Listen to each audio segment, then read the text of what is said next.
Austin Reeves, excited sa pagbabalik ng fan favorite ng Lakers. Naniniwalang nasa tamang daan ng Lakers tungo sa tagumpay.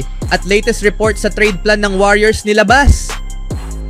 Ngunit bago ang lahat, kung gusto nyo ng smartwatch with wireless call smartwatch calories and distance fitness track sports watch, mabibili lang sa halagang $1,399. I-click lang ang link sa comment section. Ito'y naging isang season ng pataas at pababang takbo para sa Los Angeles Lakers hanggang ngayon. May mga pagkakataon na mukha silang elite offensive team na kayang makipagsabayan sa kahit sinong kalaban. May mga panahon din na umaasa sila sa kanilang depensa para makuha ang sunod-sunod na panalo. Ngunit may mga pagkakataon rin na hindi nila magawa ng maayos ang alinman at natatalo sila ng malaki. Ang pag-angat ni Austin Reeves bilang isang lehitimong pangatlong option, primary initiator at shot creator ay isa sa mga patuloy na magagandang kwento ng season na ito. Kailangan niyang magtrabaho sa hindi pag-overcompensate at paggawa ng pagkakamali kapag hindi pumapasok ang kanyang shooting. Ngunit siya ay malaking dahilan ng tagumpay ng LA sa unang kalahati ng season. Malaki ang naging kontribusyon ni Reeves sa 5 panalo ng Lakers sa kanilang huling 6 na laro. Kabilang ang double-digit na panalo laban sa Boston Celtics at Golden State Warriors. Nagbigay siya ng pahayag tungkol sa kung paano naglalaro ang Lakers at kung ano ang nasa likod ng kanilang tagumpay ayon sa Spectrum Sportsnet. Pakiramdam ko ay naglalaro kami ng tama. Alam namin kung sino ang aming mga big dogs na sina Bron at AD. Sila ang magdadala sa amin at kailangan naming malaman kung paano sila matutulungan upang maging matagumpay. Ginawa namin yon. Naglaro kami ng tama.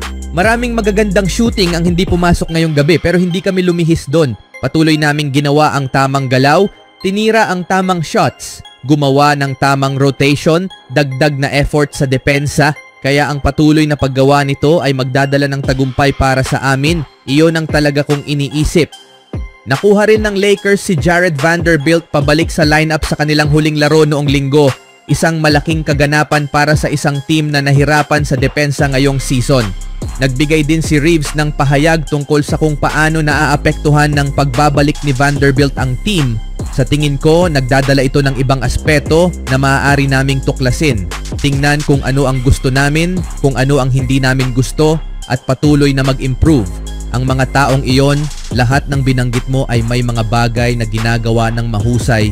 Kailangan lang malaman kung paano pagsamahin ang lahat ng iyon at magiging napakahusay naming team. Ang pagbabalik ni Vanderbilt sa lineup ay dumating sa tamang panahon dahil tama si Reeves sa kanyang pananaw na ang Lakers ay naglalaro ng tama. Ang LA ay may ika-11 ranggo sa opensa, ika-6 na ranggo sa depensa at ika-5 pinakamahusay na net rating sa NBA sa kanilang huling 6 na laro. Ito ang eksaktong uri ng identity na inaasahan nilang magkaroon. Ang consistency o ang kawalan nito ang naging susi hanggang ngayon sa season na ito. At umaasa si Reeves na sa paraan ng paglalaro ng Lakers, patuloy na susuporta ang mga numero dito. Excited si Austin Reeves sa pagbabalik ni Jared Vanderbilt. Si Jared Vanderbilt ay naging paborito ng fans ng Lakers matapos siyang makuha sa 2023 trade deadline. Dahil sa kanyang mataas na enerhiya at kahandaang gawin ang mga mahihirap na gawain. Bago siya dumating, wala ang LA ng manlalaro tulad ni Vanderbilt, kaya't ito'y parang isang bagong hangin. Gayunpaman, ang mga injury ay sumalanta sa forward at hindi siya nakapaglaro mula noong February 1st, 2024. Hanggang sa linggo ng araw, nag-trade ang Lakers para kay Finney Smith upang punan ang kawalan ni Vanderbilt, ngunit sa wakas ay dumating na ang matagal nang inaasam na pagbabalik niya. Nang tanungin kung ano ang pinaka-namimiss ng LA tungkol kay Vanderbilt, itinuro ni Austin Reeves ang kanyang kahandaang gawin ang maliliit ngunit mahalagang bagay.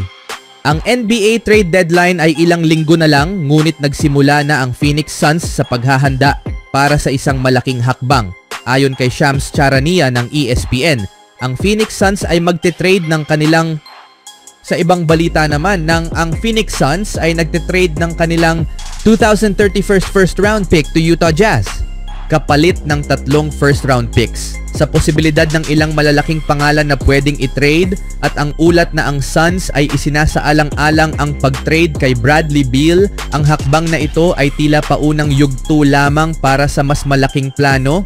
Ang Suns ay makakakuha ng least favorable first sa 2025 from Cleveland, Minnesota, in 2027 from Cleveland, Minnesota, Utah, and in 2029 from Cleveland, Minnesota, Utah, ayon sa mga source ni Charania. Isinasaalang-alang ang mabilis na pagbabago ng halaga ng mga manlalaro sa liga dahil sa mga mid-season trades tulad ni Dennis Schroeder at Dorian Finney-Smith. Nilalagay nito ang Golden State Warriors sa posisyon na magkaroon ng lehitimong kompetisyon pagdating sa mga resources.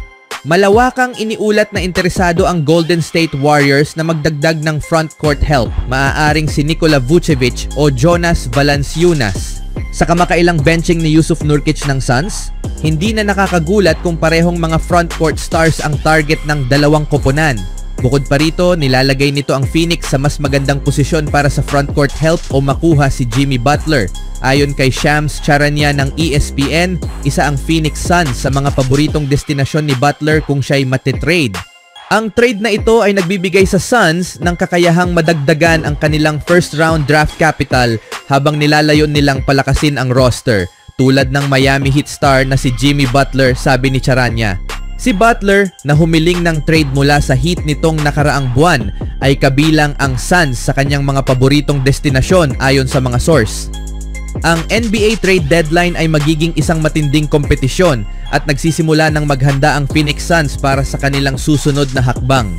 Sana'y makapaghain din ang Warriors ng pantay or mas magaling na alok para sa mga pirasong desperado rin nilang kailangan. Mula sa off-season, ang Golden State Warriors ay matunog rin na naiuugnay sa iba't ibang trade rumors. Mula kay Lauri Markkanen, Paul George hanggang kay Zion Williamson, marami ng pangalan ang ikinabit sa team. Ngunit sa realidad, ano nga ba ang tunay na plano ng Warriors? Ito ang latest plan ng Warriors. Ayon kina Tim Bontemps at Brian Windhorst ng ESPN, nais ng Warriors na gumawa ng malaking hakbang, ngunit ang tanong ay paano nila ito gagawin? Magugustuhan ng Golden State na gumawa ng isang malaking move ngayon? Siyempre, sabi ni Bontemps at Windhorst, sa nakalipas na dekada, ipinakita ng Warriors ang kanilang kahandaang sumugal para makuha ang isang star player at ayon sa mga source, hindi iyon nagbago. Sa halip na sundin ang paraan ng Phoenix Suns na mag-trade ng maraming picks para makagawa ng agarang epekto, iniulat ng ESPN na mas maingat at pasensyoso ang Warriors. Sa halip na gawin ang paraan ng Suns, ang Warriors ay handang maghintay hanggang may isang tunay na game changer na maging available, ayon kina Bontemps at Windhorst, habang maaari silang gumawa ng mas maliit na galaw tulad ng pagkuha nila kay Dennis Schroeder mula sa Brooklyn noong nakaraang buwan. Hindi pa sila nagpapakita ng interes na gumawa ng mas malaking hakbang. Sa kasalukuyan, ang mga pinakamalalaking pangalan sa trade market ay sina Zach LaVine, Jimmy Butler at Nikola Vucevic. Kung naniniwala ang Golden State Warriors na wala sa kanila ang sapat na halaga para sa kanila, malamang na hindi sila gagawa ng trade para sa alinman sa mga ito. Samantala, si Steph Curry ay ilang buwan na lamang at magiging 37 taong gulang na. Ano sa tingin nyo mga kaibigan? Hindi ba magdadala ng malaking epekto sa Warriors ang mga nabanggit na pangalan? You can still go.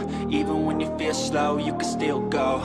Even when there's no hope, you can still go. I never answer to no, man, I still go.